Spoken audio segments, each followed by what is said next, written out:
Hello, everybody, and welcome to the Stronghold Technology Channel. My name is Chris. I'm your host this morning, bright and early, 6:24 a.m. Let's get right into this. So, in this video, we're going to be looking at our second part of Shields Up, Cyber Strongholds, what I called it, so it wouldn't be the same. But it's from this book, Shields Up, from my buddy Damien. If you haven't picked up this book, I encourage you to go get it. It will teach you a lot of stuff. And so we're going into chapter 2, which is setting up your castle's defenses. Now, this is an incredible book. I'm telling y'all, this book is incredible. I read the whole thing, and I very rarely read. It is hard for me to read, very hard, but this one is excellent. So I recommend you go get it. So in this one, the second part, it's setting up your router's password, and you're changing the network name, stuff like that keeps you from being identified, because a lot of the things that you see are identifiable, especially on wireless routers, where wireless routers are typically a default name, and I'm sure somebody's got a thing for that. They've got like a list of those. So you're enabling encryption, positioning your router for optimal security, disabling WPS and remote management. Now, and it looks like updating your router's firmware. So we're going to go through all this in this video. I have my iPad right here with my notes. Yeah, I know it's a lot, but you'll see why here in a minute. It's an incredibly important piece. The first thing we're going to do is we are going to get into my router. Now, I know this probably isn't a good idea, but I'm going to do it. Let's see. And most routers, the IP address is 192.168.1.1. Most of them, that's what they are anymore. So you can see this is logged into my router. I have a Nighthawk that I bought for $20 at a yard sale. Well, at the flea market it's called Mile High Flea Market in Denver, because I live in Colorado. And you notice the Wi-Fi is off. That's because I have the access points I was telling you about in the last video. So let's start at the beginning. In this series, we're going to examine setting up strong defenses of a part of your network and part of a secure network. It entails making sure that your passwords are very strong and secure. Now, by that I mean a complicated password is not necessarily a secure one. So there's criteria that we need to talk about, and we'll get into that in a minute. And we're going to go over like actual password generation so that you see how to do these things. So the first part we're going to do is it's not that hard. Just take a little effort, secure your router, and you'll more than likely be fine. It can make a huge difference in security and the first step on your journey of understanding home network security. Now, if you are new to this, bear with me. Please don't leave. Stay with me. I want you to learn this. I want you to understand what you're doing. The first step when you get a new router and you pull it out of the box, let me go grab my router. Y'all have probably seen something like this. It has 4 ports on the back, 1 port for WAN, which is the yellow port, and 4 blue ports. Those are LAN. That's what a router looks like, just like that. That's one of them. And I got another one right here. This is an Asus. This one's a piece of crap. Got it at Goodwill for like $10. And I used it for a while, but on the back, I don't know if you can see this, there's a default SSID as Asus_10. That is how you find the network name, and typically the password is under it, typically. So that's how you figure that out. Now, the first step is the default login is going to be something like admin or admin password or something like that. Well, what you want to do is you want to change that password to something better. There's a couple ways you can do this. You can either come up with your own password, or you can go in and use a password manager or generator to generate one. I highly recommend Bitwarden. That is the absolute best. I think it's open source. You can host it yourself. You can host it in the cloud. You can use it for free. You can do whatever you want to do with it. And that's actually what I love about open source. Now, I want to get into this a little bit, and I will include links to all of this in the description so that you can find it. So the password generator, if you see right here, Bitwarden is CNET's #1 password manager. Yeah, there's a reason. So you can go all the way up to 128 characters. I would highly recommend you're around here somewhere. That's what I would highly recommend. And the estimated time to crack? Centuries. Why? Because it has to go through every set of foreseeable passwords in every form, in every combination. And it's just not going to happen. And you can add this to add to the complexity. Now, and you can tell it what you want. Look at this. Look at this. This is what I highly recommend. What you do is you copy this, you paste it somewhere in a secure vault. I would use a password manager. Paste this in a secure vault, right? There's a vault that you have, and if you paste it in that secure vault like Bitwarden, you'll have it forever. And then the next month, you change the password, you update the password in the vault. It's pretty simple. It really is. I will do a whole separate video on just the password manager because it's that important. So this is how you do this. So you would literally just click it and it copies it immediately. See? So then you would go into your router, and let's go into the advanced tab. It's wanting me to log in again. Let's go ahead and do that, y'all. There we go. Let's log in. I think it's under administration, actually. Set password. Here we go. So for my router, it's set password. So what you would do is now it's going to be different for whatever model you have. Just look up on Google how to change the password for my router. If you do that, you'll be fine. Go to set password, and then under mine, it's probably under administration would be my guess. And then you type your old password, which is password or admin, whatever it is, and then your new one. And then that's where you would paste this password into here. Now, I'm not going to do that because my password's pretty darn good, so I'm not going to touch mine. But on yours, you need to. Now that we've got the default password, stay away from things like 1, 2, 3, 4, 5, 6, anything that's identifiable to you. That's what you do not want, is something that identifies you specifically, or your house, or your location. That's the things you don't want to do. Now, point 1, we've already went over it, is to generate a password. So we have a password generator. I would highly recommend you do this because it is a randomly generated password that randomly is generated by the password generator. And that's a good thing. That's what we want. We want it to be so random that nobody will ever figure it out. And it's open source. That's another benefit. I'm looking at my iPad. That's what I would recommend you do. If you generate these passwords for your router, right? If you generate your passwords for these routers, generate one once a month. Go to this website right here. And once a month, just generate a password. It's easy. Easy peasy. And so I will include a link to that in the description. Now, second point I want to make is changing the name of your network. Now, I'm going to show you something that you haven't seen before probably. We're going to go into here. Let me grab my phone real quick because on my phone, I have all of my Wi-Fi, my wireless stuff on here, but I also have my Nighthawk so I can figure out the IP address of something. Device manager. So then we're going to go, see, this is what the app looks like. So any device that I have on my network, I can shut it off. Let's see. Let me try to find. Oh, there it is. Let's see. Unify. There it is. Okay, I got it. So it's HTTPS. Now this is a secure site, so it uses HTTPS. This is running on a not a Raspberry Pi. It's running on Proxmox. And then, so this is the IP address of my box. Then at the end of that, we're going to put an 8443 on the end, and that'll take us directly to the Unify webpage. And shout out to my boy Glenn over at Glenn R. He is the one that has made this possible to run.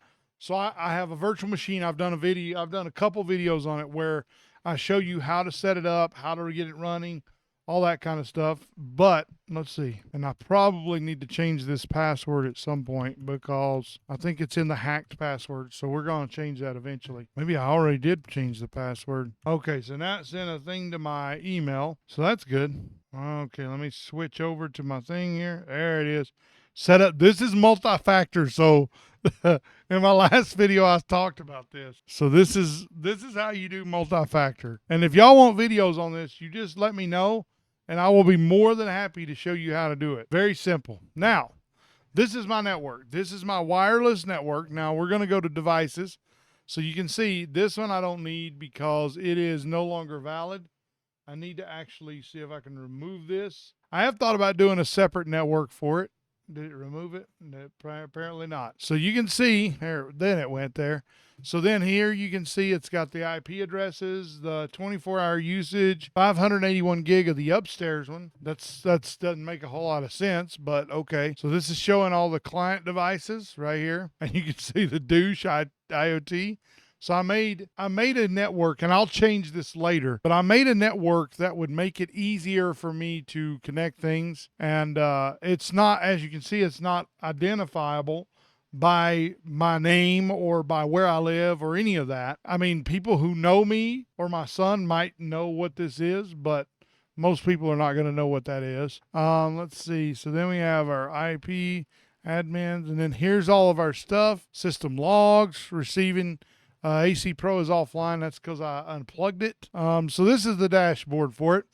And so as you can see, things are, let's go into the security portion here. So we're going to go to system, and then, wait, is that it? Oh, crap, where is it? Wi-Fi, and then let's go into here. Okay, here we go. This will tell you the Wi-Fi band. No devices select supported 6 gigahertz. So these APs will do 6 gigahertz, but because none of my devices do, now my phone might, this one might, but maybe, I don't know. But yeah, that's how that is. So you can see here WPA2.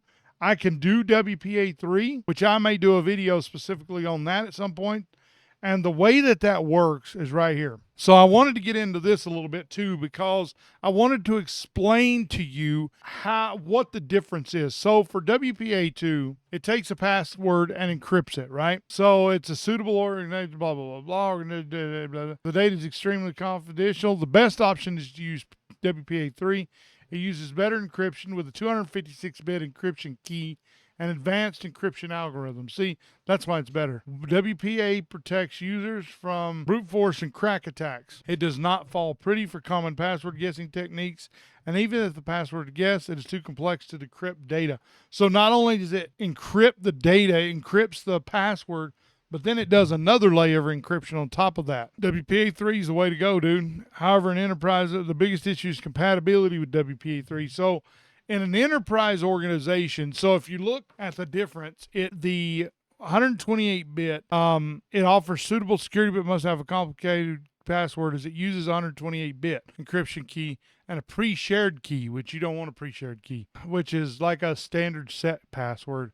But see, if you look, the difference is one's 256-bit, one's 128-bit, and this one does not use, WPA3 does not use a pre-shared key. There's the biggest difference for that. Also, as a side note, I'm going to show you how to turn down the power of your, well, I don't know that I can do it from here. There is a way to do it. Let's go to devices. Let's do this.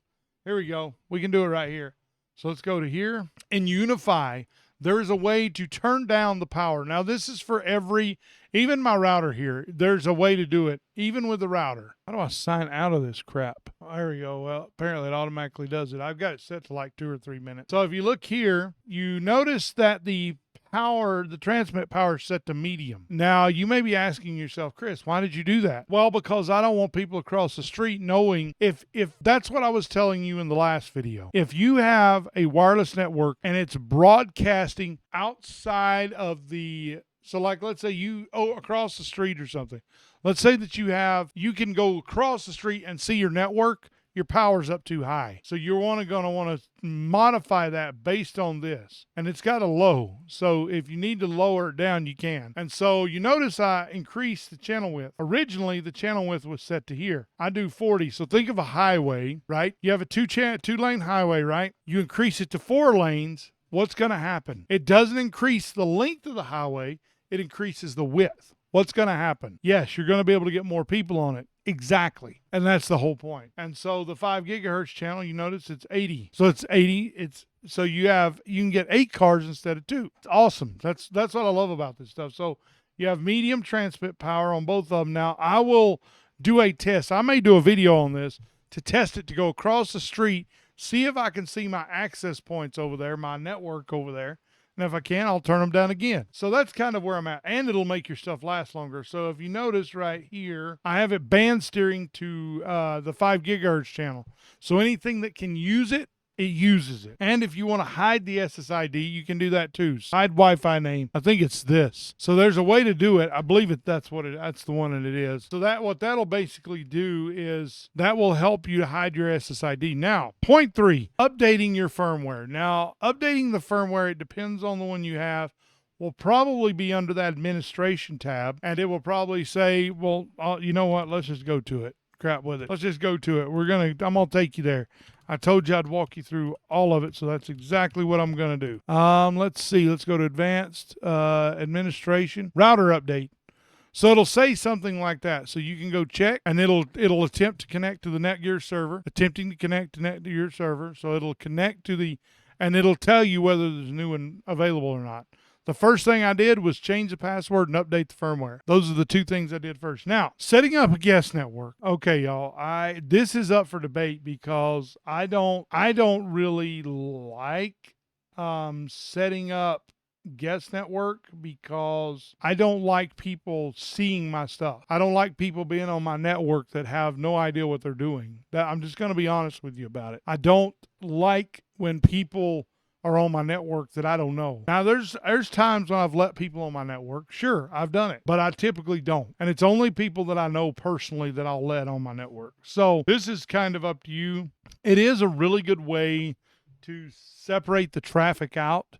So like you have on one end, you want to keep all of the people away from your internal stuff. A guest network can do that. So that's how you do that. You would create a guest network, and that would separate the traffic out. That's what I would highly recommend you do. If you're going to do that, that's what I'd recommend you do. But it's kind of up to you. And if you want me to show you how to do that, let me know in the comments and I can show you. I would highly recommend Ubiquity. They make very good access points. These things have been running for 2 years now, flawlessly. I've had no issues with them. So they actually make a very good access point. So now that I've shown y'all all of these things, I really want to know what your thoughts are in the comments. Let me know if there's something I need to do differently or something I need to do better. But I'm really happy that you're here with me watching this. And there is one more thing I want you to, there's one thing we missed that I'm going to go back and do. So you'd want to turn WPS off. Now, many of you may ask, what is WPS? Well, WPS is a set of numbers, only numbers. And what you do is when you press the button, it broadcasts that name out. The problem with that is it's just numbers. So if somebody happens to be driving by or something while you're doing that, it's only numbers, so it won't take them any time to crack it. That's why you don't want to use WPS. I would highly recommend you turn off remote management. And so everybody, I hope you enjoyed this video, and I hope now that you have a much better grasp on security on your network and what it means to have a secure network, using passwords, more complicated, using a password generator to create those passwords, and an idea of how to set up your wireless router so that you can make sure all your security functions are enabled in the router. Now, make sure that your cyber stronghold has great defense. And thank all of you for watching this video.